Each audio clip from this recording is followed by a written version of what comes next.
Coming up, it's the story of two musicians who achieved global success both as songwriters and as band members. They also happen to be romantically involved. Now, you can credit them with two #1 hits for one of the biggest stars in the industry, and they had another massive hit they kept for themselves. The last one was a feel-good 80s staple. It's become a sleeper classic. It's catchy, it's joyful, upbeat, guaranteed to elevate your mood no matter what. Only behind the scenes, this track has a much different story. While working on the song and their album, this couple couldn't even look each other in the eyes. Their relationship was completely falling apart, making for really a bitter contrast to one of the most energetic 80s hits you'll ever hear. So would their crumbling relationship ruin everything they'd worked for? Or would the stars once again align for them as the decade faded? Answers coming up on Professor of Rock. Hey music junkies, Professor of Rock, always here to celebrate the greatest artists and the greatest songs of all time. You know, if you ever begged your parents for a quarter, to get one of those cheap toys from the vending machine, you're gonna dig this channel of pure nostalgia. Make sure that you subscribe below right now.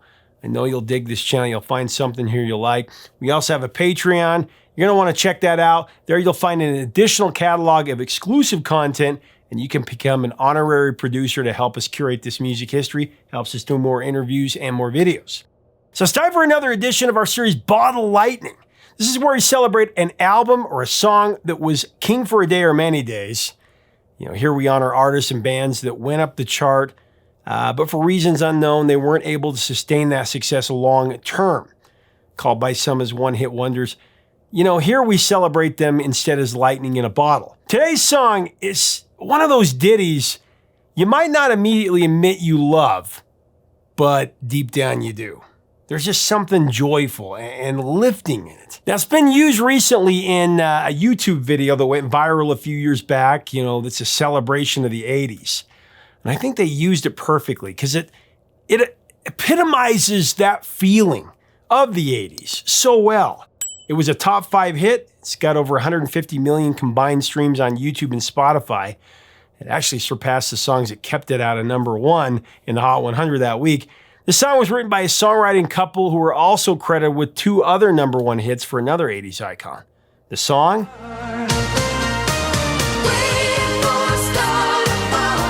The 80s feel-good classic, Waiting for a Star to Fall by George Merrill and Shannon Rubicam, aka Boy Meets Girl.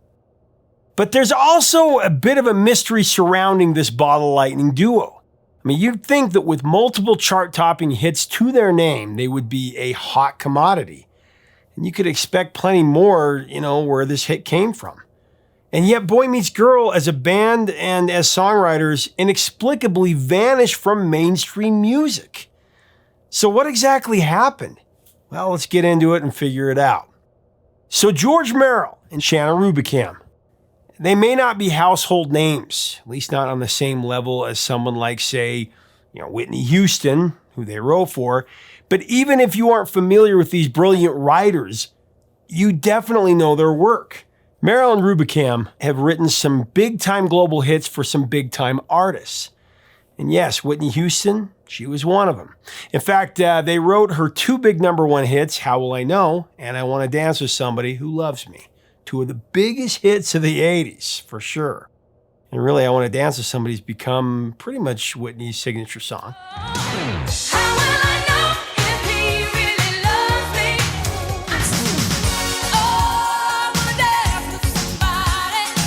Now, George and Shannon also wrote 2 tracks for Denise Williams on her '84 album, Let's Hear It for the Boy, Don't Tell Me We Have Nothing and Haunting Me.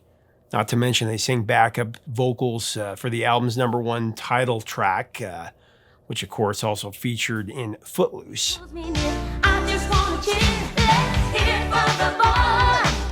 And actually the list does go on, but sadly their success and their talent for crafting big hits probably could have been so much more.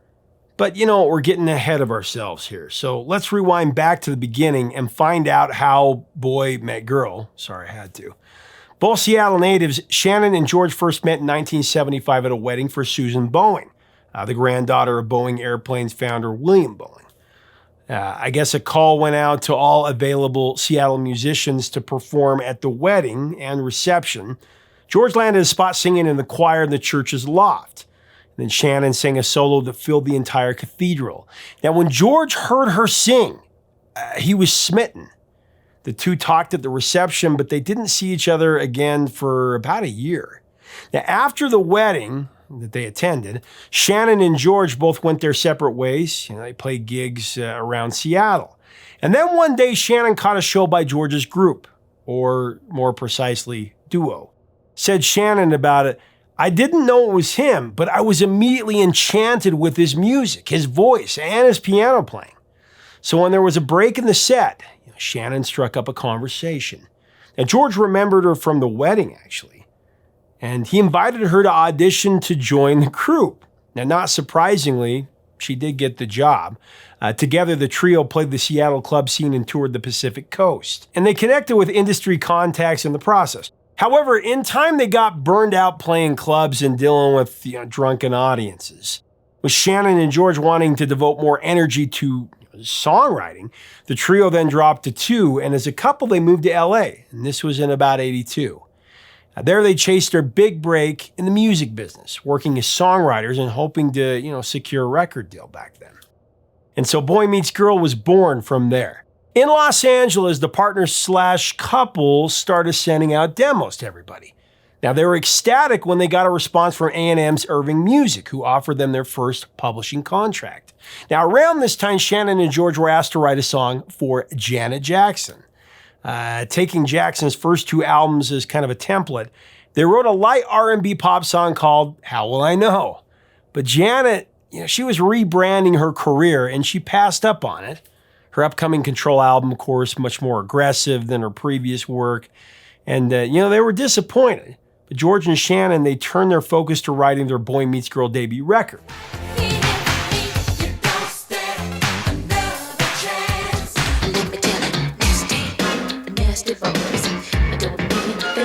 Now we're going to find out how this couple wrote 3 #1 hits in a row right after I recognize our amazing sponsor, Zenni Eyewear.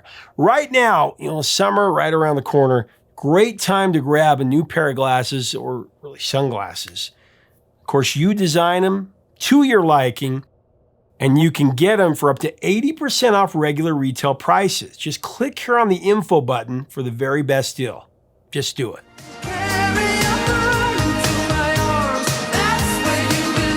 So first, How Will I Know, the demo, that fell into the hands of Arista's Clive Davis.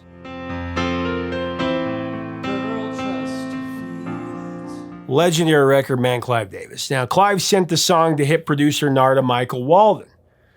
He restructured it for an upcoming unknown singer at this time named Whitney Houston.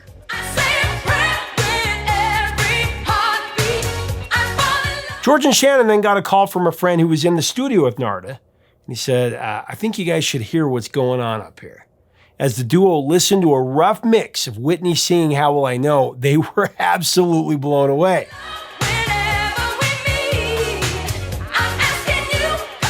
So How Will I Know, an instant smash. It went to #1 on the Hot 100. It went to #1 on the R&B and AC charts, triple threat. It also went to #3 on the Dance Club chart. Internationally, it killed it as well. It went to top 5 in several countries.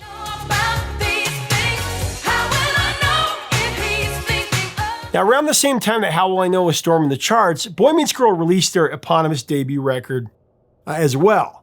It featured the single Oh Girl.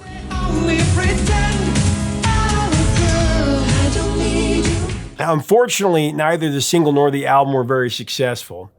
However, the Whitney Houston classic, it was such a big hit that Marilyn Rubicam were asked to write for her follow-up album, Whitney. Now, this time around, the couple produced another massive hit, I Want to Dance with Somebody Who Loves Me. That was chosen as Whitney's lead-off single, and it quickly topped the Hot 100. It was an even bigger smash than How Will I Know. It went to #1 in at least 15 different countries. One of the biggest songs of the 80s.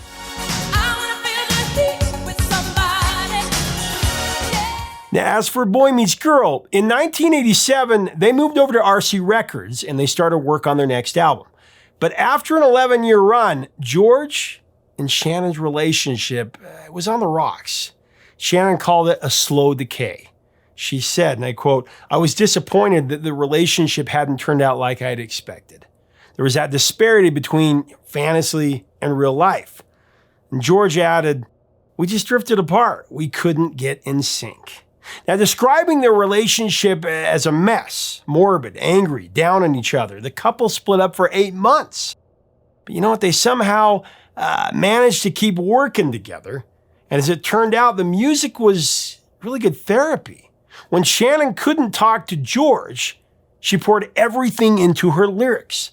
Now, for George, who edited the lyrics and arranged the music, it was like a direct view into her soul. And in a way, Real Life, the album, it became a musical diary of their struggling relationship, with song titles like Stormy Love, If You Don't Run, and No Apologies. You can get a picture of what the low spots might have been like.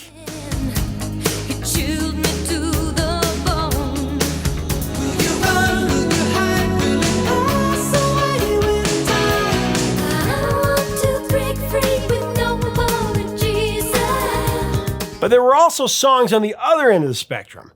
For example, One Sweet Dream and Stay Forever. So it wasn't all drama.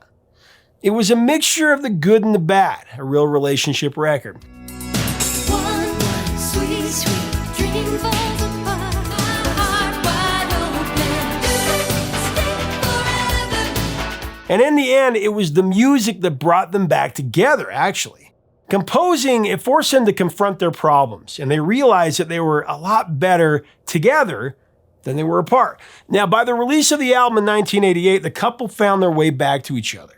Said George about it, "It was a new commitment, so we decided to seal it with marriage."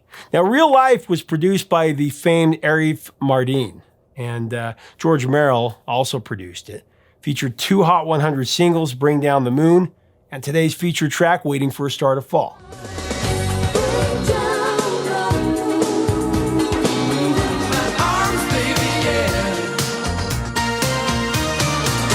So Waiting for a Star to Fall, that was actually inspired by a shooting star, for real.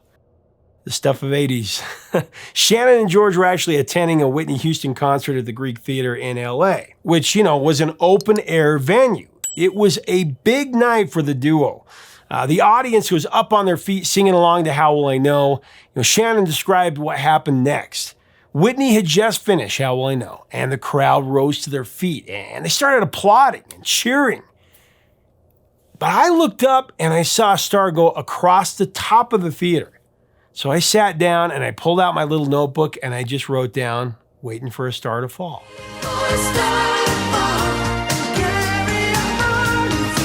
Now, driving home, Shannon told George about what she saw, and she said, "I think I'll write a lyric around this." George called it a divine moment, and they were in agreement. This was an amazing song idea.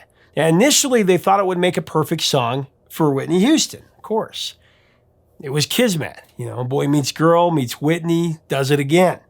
Not only was the track inspired at a Whitney Houston concert, but it even came to Shannon after Whitney finished performing the duo's song. However, in this case, the third time was not the charm. It wasn't to be. The trifecta never happened. Whitney was making some stylistic changes to her music. She was going to go into more of an R&B direction with the help of acclaimed artist and producer Babyface, which would turn into I'm Your Baby Tonight. And Whitney's team straight up passed on the song.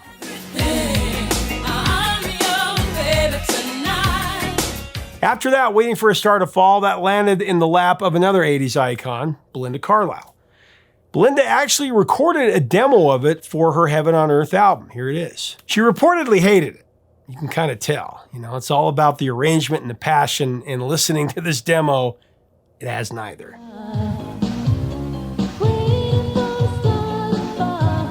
Still, things turned out all right for the duo. Boy Meets Girl was happy, that Whitney Houston and Belinda Carlisle both rejected it, because it was better suited for them anyway.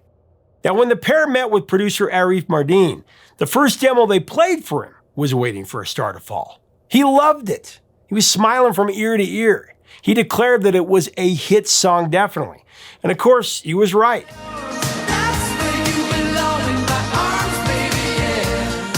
Waiting for a Star to Fall went to number 5 on the Hot 100, and it went to number 1 on the Billboard AC chart. That made for a rare feat. Not many songwriters have written number 1 hits for other artists and themselves. And it was just a great moment. Very impressive. Now, internationally, Waiting for a Star to Fall, it went to number 37 in New Zealand and Belgium. It went to number 35 in Australia, number 22 in Germany, 9 in the UK, number 5 in Ireland, and it went to number 2 in Canada. The music video was directed by Australian director Claudia Castle. And if Shannon and George's relationship had been on the rocks, you'd really never know it from the video. It features scene after scene of the two looking deeply in love.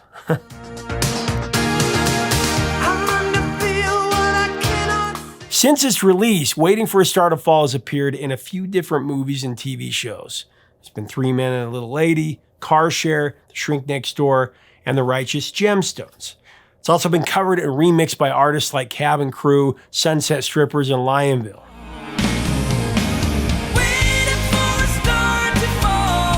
So what happened after the album Real Life and Waiting for a Star to Fall, the song? I mean, why haven't we heard more about chart-topping hits from this stellar songwriting duo? You know what? Let's jump to the next chapter in the 90s and we'll figure it out. So when asked about what happened to the group in the new decade, George answered with one word. Just one word. Nirvana. The entire music landscape for pop songwriters changed in the blink of an eye, snap of a finger.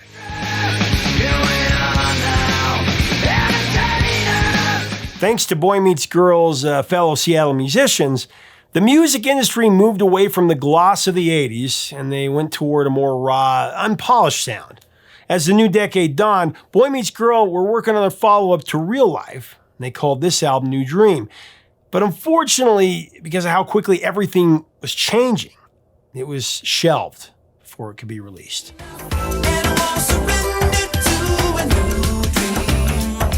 With the shifting musical tides, their label RCA, they went through a company-wide shakeup. A lot of talented artists got the axe. RCA's president was fired, and with him, something like dozens of acts were shown the door. Boy Meets Girl happened to be just one of them. Elaborating on George's previous explanation, Shannon added 2 words, hip-hop. She said that hip-hop was taken over as well, so Nirvana and hip-hop. She said that it just wasn't a sound that they could soulfully incorporate. It wasn't them, so they fell out of the business. They decided it was a good time to step back from Boy Meets Girl and just enjoy the fruits of what they had accomplished. Now, throughout the 90s, the duo did continue to write. However, they redirected their efforts overseas. They started writing for boy and girl bands in the UK. Then in 2000, Shannon and George, they divorced. After more than a decade of marriage, they later remarried new spouses. However, that didn't put an end to their songwriting partnership. Actually, in 2003, they revived Boy Meets Girl, the new album, Wonderground. In true Boy Meets Girl fashion, the album dealt with their story from being, 80s hit makers to how their marriage fell apart. It's a really good album. Go check it out.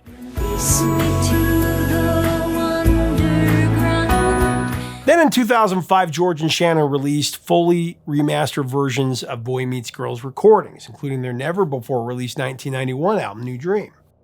More recently, Boy Meets Girl reunited again, at least professionally. They released the EP 5. Amazingly, through the years, George and Shannon have managed to sustain a creative partnership and genuine friendship, even post-divorce.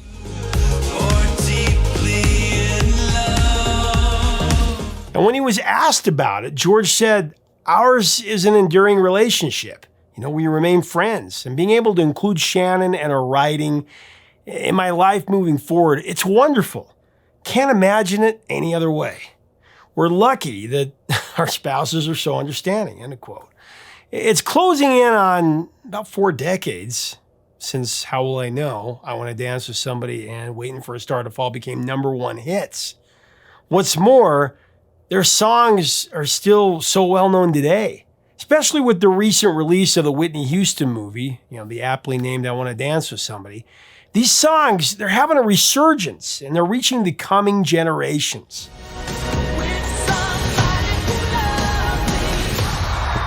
Now, reflecting on the long-lasting popularity of their songs, Shannon said, It's a huge honor, and I have to say, it's the most unexpected thing in life. It's funny about the 80s. That decade had such an impact on people.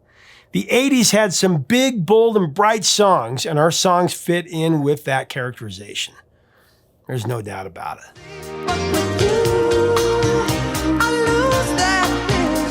Oh man, I remember when this song came on the radio. I first heard it.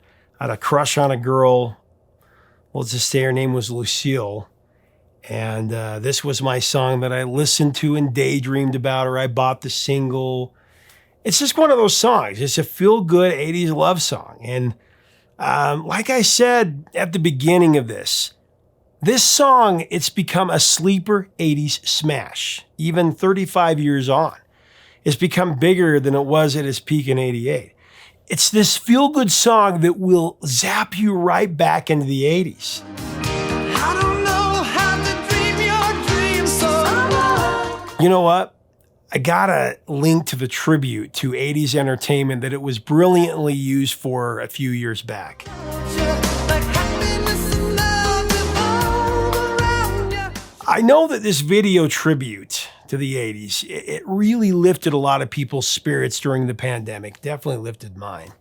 You know, with this iconic imagery set to this song so perfectly. It was the perfect choice for one of the most special times in our world's history, the 80s. That's where you belong in my arms, baby, yeah. Hey, thanks so much for watching. Leave us a comment about Boy Meets Girl and Waiting for a Star to Fall. What are your memories of this song? What do you think about, how do you think how it was used to the 80s entertainment? What are some of your greatest memories of that year in 1988? If you like our content, we invite you to subscribe, be a full-time part of this. Until next time, 3 chords and the truth.